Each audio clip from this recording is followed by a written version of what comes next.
కానీ అతని జీవితంలో ఈ రాత్రి ఇక్కడితో ముగిసిపోలేదు. అభినవ్ అటు రోడ్డుపై స్పృహ లేకుండా ఉంటే, ఇటు సన్నీ సింగ్ తన కారులో కూర్చుని ఏదో ఆలోచిస్తూ చాలా అసహనంగా ఉన్నాడు. సన్నీ సింగ్ చెల్లెలు అనన్య అతని పాలిట గొంతులో ముల్లులా తయారైంది. తన తాత హరదేవ్ పాల్ సింగ్ దృష్టిలో పడటం కోసం అనన్యను తన దారి నుంచి తప్పించడానికి సన్నీ ఏదైనా చేయగలడు. ఈ రోజు అతను తన మనుషులతో కలిసి తన చెల్లెలికి బుద్ధి చెప్పడానికి బయలుదేరాడు.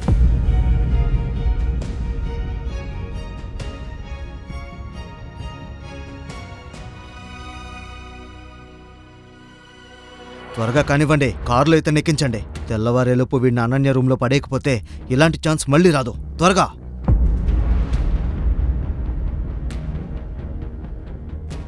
ఈ ప్రశ్నలకు సమాధానాలు తెలుసుకోవాలంటే నెక్స్ట్ ఎపిసోడ్ వినాల్సిందే. క్రింద ఇచ్చిన లింక్ ని క్లిక్ చేసి పాకెట్ ఎఫ్ఎం యాప్ ని ఇన్స్టాల్ చేసుకోండి. Stay tune to pocket FM.